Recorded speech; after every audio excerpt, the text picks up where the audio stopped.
जोहर छोड़ना हराम था, हराम काम किया, नमाजी नहीं पढ़ा। असर छोड़ना हराम, मगरिब छोड़ना हराम, ईशा छोड़ना हराम। डेली 5 टाइम हराम काम हो रहा है। अब फिर ये एक दिन 12वीं के दिन जुलूस में निकला, 2 घंटा इन्होंने कर्ज अदा कर दिया। इसीलिए सुन्नी जुलूस में ज्यादा है, मस्जिदें वीरान है। सुन्नी अजमेर में है, मस्जिदें वीरान है। सुन्नी 11वीं का बकरा ज़बह करता है, मस्जिदें वीरान है। सुन्नी तोशा, कादरिया, फातिहा, वलीमा और मालिदा बनाता है, मस्जिदें वीरान है। इसीलिए है कि चूंकि हमने आपको इसी का महत्व बताया है, हमने नमाज की फजीलत नहीं बताई।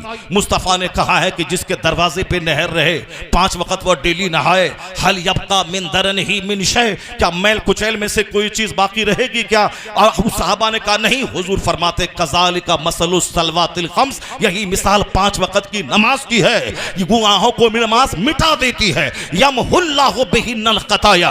हमने ये हदीस नहीं सुनाई आपको, हमने सुनाई कि फातिहा करेगा दौलत बढ़ जाएगी, जो तोशक कादिया करेगा अरबपति बन जाएगा। इसलिए हमारे लोग अरबपति बनने लगे।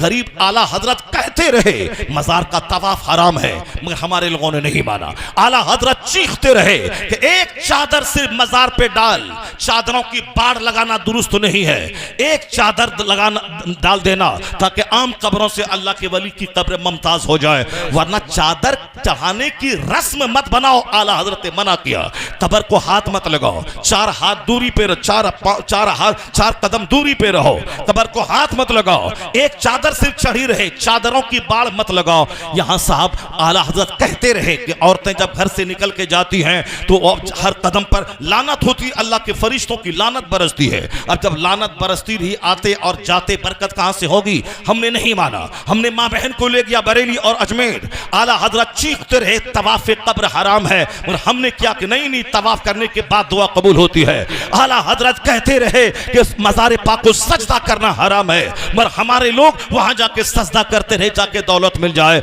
आला हजरत कहते रहे कि एक वक्त की नमाज जानबूझ के छोड़ने वाला वो भी बेनमाजी ही है, और वो नौकरी करना हराम में कतई है जिस नौकरी में नमाज पढ़ने की फुर्सत न मिलती हो। आला हजरत इस बात को हमने छोड़ दिया और मिलाद फातिहा लेके बैठ गए। नतीजे में निकला कि नमाजी बने वहाबी दियोबंदी, डीएम बने वहाबी दियोबंदी, बैरिस्टर बने वहाबी दियोबंदी, मास्टर बने वहाबी दियोबंदी। उसके मदरसे में 100 कमरे का रूम रहे वहाबी दियोबंदी। उसके यहाँ साहब बड़े बड़े मदरसे खोले वहाबी दियोबंदी। उसके मदरसे में 5 कार रहे वहाबी दियोबंदी की। और हमारे मदरसे में साहब खाने को सही सामान ना हो, हमारे मदरसे में कोई फकीह पैदा ना हो। जरा गौर से सुनना, इसका गलत मिसाल माना मत निकालना कि हम साहब सुन्नियों के इस मरासिम की मजम्मत कर रहे हैं। नहीं, मैं खुद बरेलवी हूँ, ताजुल शरिया का खलीफा हूँ, मैं खुद सुन्नी हूँ, इसलिए खबरदार गलत सेंस मत निकालना। मैं आला हजरत का पक्का फॉलोवर, उनके पैगाम को आम करने वाला हूँ। तो मसलके आला हजरत ये नहीं है कि नवाफिल में लगे रहे। अपना रोजा रखना फर्ज है, इफ्तार करवाना सबको ये नफल है, ज़कात का 100 रुपया निकालना ये फर्ज है, और अगर 1 करोड़ की मस्जिद बनाना ये नफल है। आला हजरत ने लिखा फतवा रज़विया में, 1 करोड़ की मस्जिद कोई तामीर करवा दे ये नफल है, और ज़कात का 100 रुपया निकालना ये फर्ज है। और जब तक ये फर्ज नहीं निकालेगा, 1 करोड़ की मस्जिद तामीर करने वाली नेकी उसकी मुअल्लक रहेगी, चूंकि नफल नफल है और फर्ज फर्ज है। और कोई नफल कबूल नहीं होता जब तक के फर्ज न अदा करे। ज़कात का 100 ये फर्ज है, 1 करोड़ की मस्जिद तामीर करना नफल है, अपना रोजा रखना फर्ज है, 1 लाख आदमी को रोजा का इफ्तार करवाना नफल है। और कोई नफल कबूल नहीं होता जब तक के बंदा फर्ज न अदा करे। अपना शब बरात के दिन जाकर 1000 रकत नमाज पढ़ना यह नफल है, मगर फजर की 2 रकत पढ़ना यह फर्ज है। और कोई नफल कबूल नहीं होता जब तक के बंदा फर्ज न अदा करे। फर्ज फर्ज है, नफल नफल है। 50 आदमी को उम्रा करवाना यह नफल है, अपना हज करना यह फर्ज है, और उस वक्त तक यह नफल कबूल न होगा जब तक के बंदा फर्ज न अदा करे। फर्ज को फर्ज समझना होगा और नफल को नफल समझना होगा। मजार पे जाना नफल है, फातिहा पढ़ना नफल है, औलिया सालिहीन के मजार पे जाके फातिहा पढ़ना ये अच्छा काम है, मगर ये फर्ज नहीं है। कोई नफल कबूल नहीं होता फर्ज छोड़कर। इसीलिए आला हजरत ने ज़कात का महत्व बताया कि ज़कात का एक टाका 1 करोड़ नफल खैरात करने से बेहतर है, क्योंकि ये फर्ज है, वो नफल है।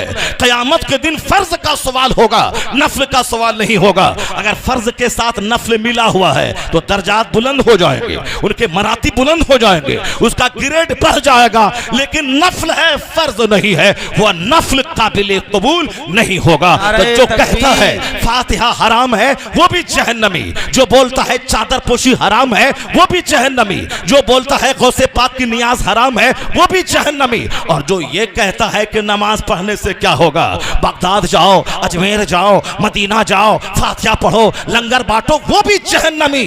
इसलिए कि इधर आएगा तो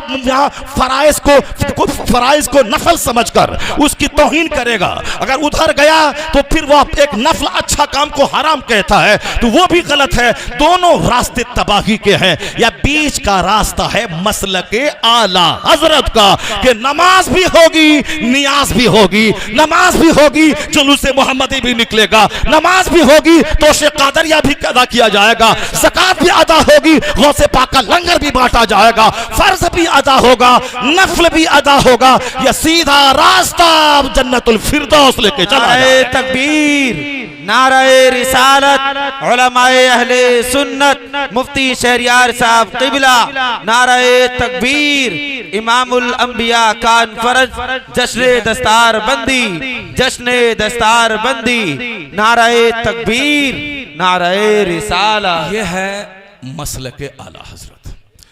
अच्छी तरह आप समझ गए होंगे मेरी बात जी। मसलके आला हजरत। बहुत सारे लोग बताशा पे, शकरपाला पे फातिहा दिला के जन्नत जाना चाहते हैं। बहुत सारे लोग बरेली शरीफ में जाके 50 रुपए का गुलाब चढ़ा देने के बाद वो जन्नत जाना चाहते हैं। यहाँ लोगों ने 80 बरस तक एक नमाज नहीं तर्क की। गौसे आजम 40 साल तक इशा के वजू से फजर की नमाज पढ़ते रहे। हम उसका लंगर लेके बैठे हैं, नमाज लेके नहीं बैठे हैं। गौसे आजम ने हमारे लिए इस कदर उन्होंने जीने की राह दिखलाई है कि गौसे पाक को कोई कायदे से पढ़ ले तो वो कभी भी कुफ्र के करीब नहीं जाएगा। आज हमारे घर में एक मैयत होती है तो लोग परेशान हो जाते हैं, एक बच्चा मर जाता है तो लोग, बहुत सारे लोग कुफ्र बक जाते हैं। अल्लाह को ऐसा नहीं करना चाहिए, माअज़ल्लाह, 1000 बार माअज़ल्लाह। ईमान की खैर मनाइए। ईमान लुट गया है, दाढ़ी और टोपी लेके क्या करेंगे? ईमान लुट चुका है, दाढ़ी और टोपी ढोए जा रहे हैं। डॉक्टर इकबाल आशिक रसूल था, दाढ़ी चेहरे पे नजर नहीं आ रही उनकी तस्वीर में, लेकिन उनसे किसी ने पूछा कि हुजूर आपके अशार में इस कदर चाशनी क्यों है जो आदमी का बदन हिल जाता है, आदमी की फिक्र रोशन हो जाती है, बुज़दिल भी जवां साल बन जाता है, ये कैफियत कैसे पैदा हो, तासीर कहाँ से पैदा हुई? डॉक्टर इकबाल ने कहा था कि मैंने अशार लिखने से पहले 1.5 करोड़ बार मुस्तफ़ा पे दरूद भेजा है। 1.5 करोड़ बार डेली। अगर 10,000 भी आप पढ़ेंगे तो 1 करोड़ पूरा करने में कितने दिन लगेंगे? बैठ के हिसाब कर लीजिए। अगर 10,000 डेली पढ़ते हैं, एक महीने में 30 दिन, 30 नहीं 300 यानी 3 लाख होंगे एक महीने में, और एक साल में 12 महीने होते हैं तो 12 या 36 लाख हुए। यहाँ 1.5 करोड़ 10,000 पढ़ने में कितना टाइम लगेगा वो समझ सकते। मगर जो मेहनत करना चाहता है अल्लाह उसके लिए रास्ते को आसान फरमा देता है। जो काहिल रहता है, सुस्त रहता है, बुज़दिल रहता है, उसके लिए फजर में उठना बहुत बोझ है। लेकिन हुजूर कहते हैं रकअतल फज्र खैरु मिनद दुनिया व मा फीहा। अल्लाहु समद। ये हदीस पाक सुनिए, हुजूर ने क्या कहा, रकअतल फज्र खैरु मिनद दुनिया व मा फीहा। बहुत सारा ढोंगी वहां मजार को देखा, हाँ बाबा सलाम, हाँ बाबा सलाम, हाँ बाबा सलाम। क्यों? इसीलिए बुजुर्गों ने कहा था कि ज्यादा मज़ारात की तामीर और मज़ारात के चक्कर में मत पड़ा करो। जो इंतकाल किया अपने अंजाम को पहुंच गया, अगर अल्लाह वाला है तो उनकी कब्र पे जाके उनके वसीले से अपने लिए दुआ करो ये कि अल्लाह ताला इनकी नमाजों के सदक़े में ए अल्लाह मुझे भी नमाजी बना दे। ये सब दुआ करो। जो दुनिया को तलाक दे के ठीक से मुरगन गज़ा जिंदगी में नहीं खाई, उनके मज़ार पे जा करके तुम दौलत दुनिया मांग रहे हो कि इतना दीजिए कि आराम से खाएं पिएं। ये किस कदर हिमाकत है। एक कब्र पे बंदा गया, कहा बाबा मुझको दौलत दीजिए। कब्र से आवाज आई, दौलत चाहिए तो बादशाह की कब्र पे जाओ, यह फकीर की कब्र है। अल्लाह समद, यह फकीर की कब्र है जो सारी जिंदगी मजेदार खाना नहीं खाया, बस सिर्फ जाहिरी हाव भाव को हम लोग लिए फिर रहे हैं। साहब पीर साहब के हाथ पे हाथ दिया, उसी पीर साहब को लेके नाच रहे हैं। जो एक मौलाना 20 साल पढ़ा, मस्जिद में 5 टाइम नमाज पढ़ा रहा है साहब, उसके पीछे कोई नहीं, उसकी सलाम तक कोई करने वाला नहीं। अब पीर साहब जाहिल पीर, जाहिल बाप का जाहिल बेटा, उसका हाथ लेकर के घूम रहे हैं। मौलाना की तौहीन कर रहे हैं जो 20 साल मदरसे में पढ़ा, जो फतवा लिख रहा है, जो कुरान हदीस सीरत तारीख फिक्र सब पे जिसकी गहरी नजर है, और जो इमामत के मुसल्ले पे 5 टाइम बाजमात मस्जिद में नमाज पढ़ता है, तो उसकी कोई कदर नहीं, सिर्फ घूम रहे हैं, कोई ब्रांडेड कपड़ा लेके घूम रहा है।